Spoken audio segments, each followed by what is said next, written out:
Hello everyone, Shirley here, and welcome to week 1 of Amirdrassil. Today we're going to take a look at heroic Fyrakk, jumping in the deep end on this one already.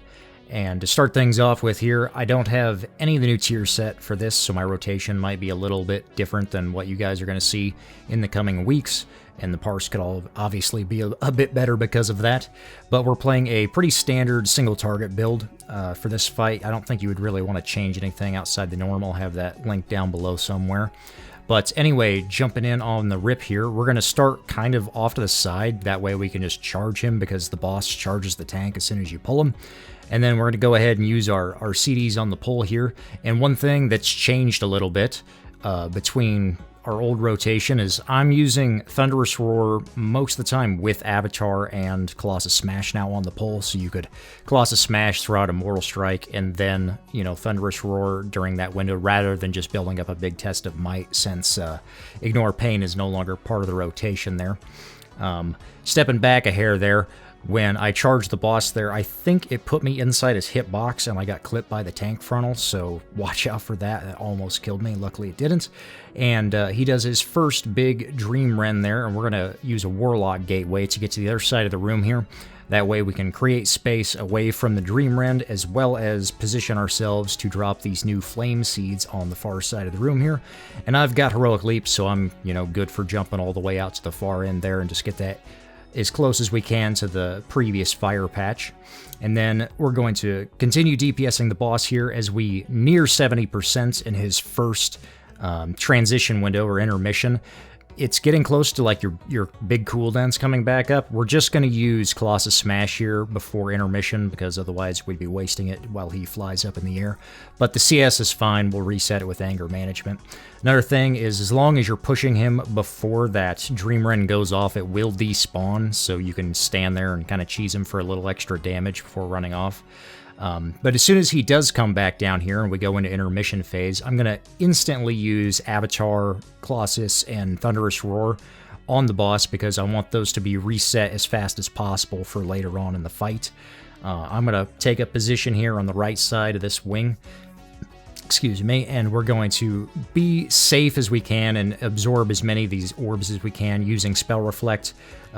Ideally every time you're trying to absorb one orb, die by the sword, of course, to help mitigate some of that magic damage. And we're also spec'd into Wrecking Throw for this fight, just for that intermission there. It's not a huge gain. You could play you know, a different talent if you're like struggling with survivability, if you had to as well. Another thing is these lines, they have a very precise hitbox, it seems, so you can actually get pretty close in between them and, you know, not be afraid or whatever. But you definitely don't want to be moving them around so much unless you're walking on the line. If you're moving on your own line with it, then it's fine, because the line itself isn't moving, only you are. So you try and get in the habit of that, even if you have to move off the boss for a few seconds. But he's going to do his big double tank slam thing here and spawn these two Burning Colossus ads, big fire elemental things. And I'm going to try to line up my Sweeping Strikes and Colossus Smash to clip both of these guys and help cleave them down. See, right there, somebody moved with the line at the last second, clipped us, unfortunately, but thankfully it doesn't kill us. And right here is where we want to have our Avatar and Thunderous Roar back up. That's why I instantly sent it during intermission, so we could clip this first big group of ads. We're going to pull in as many as we can with these two big guys and, you know, burst them all down with those CDs. And then I'm going to jump across the room here and deal with this far set of ads that we've had CC'd on the far end of the room here, cleaving Fyrakk as we go. And anytime one of these guys is getting low here and you can look for a Sweeping Strikes execute onto the boss himself, you know, you should obviously go for that. And now we're just going to DPS the boss here once we've cleaned up all the trash for the time being. He's doing his tank frontal here. And we're going to step off the boss here just a brief moment, just to make sure that any of these lines that spawn aren't going to be close to the next set of ads, because we don't want to hit any of the dream ads with those lines there. I didn't get one there, but that's the idea behind it. He's going to do his tank thing again, spawn a couple of more of these big ads. I'm going to instantly throw my Sweeping Strikes up here and start, you know, cleaving these two down. We're not playing improved Sweeping Strikes, just normal Strength of Arms talent for this. But we're going to get damage on these Colossus as soon as it comes up on both and start working our way towards these next set of adds. And it's the same thing here. We can help CC them, kick them, whatever you have at your disposal, and just help cleave all these down. I'm not going to throw my second set of Avatar Thundershower on those guys. I was waiting to come over here. Even if it did come back up and you were in a little bit better position, I was saving it for this set over here. Sometimes it's only these three, sometimes it's a bit more. It just depends on who gets gripped in, or how they spawn, or if somebody clips one of the healing adds with a fire a line or a patch of some kind. So I like to have that burst for this window on this side. And then we get the boss drug back over here to help cleave those down ideally. Before we get into the last phase, we got a little bit of a breather here. Just got to dodge fire line. So right here, I took a step to the right on my line just to make sure I was away from everybody else, but not moving the line itself.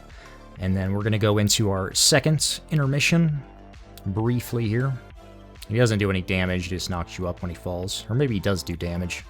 I don't think it's reduced by distance. But anyways, we get into the final phase of the fight. This is where we're going to use our Bloodlust. And our second potion is up at this moment, but I'm holding on to mine until we get into execute phase. And also when my avatar comes back up is when I'm going to use my second pot. It'll catch the tail end of Bloodlust. You could shove it a little bit earlier if you wanted, it'd probably be fine. But anyway, we're just dodging things here. We have 4 people grabbing the seeds, and they just have to do their best job not to get hit by anything, avoiding these fire swirls and everything. And we're just going to stack up behind the boss here on the skull marker and use our first seed. You can use that knockback, to get yourself a charge in as free rage.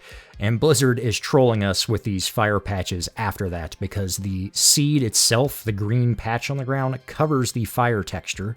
So I got clipped by one there because you can't see it. So for future reference, as soon as you're using the seed and charging back, just move out of the green immediately, because there could be fire spawning underneath it, unless they change that, but I wouldn't count on it.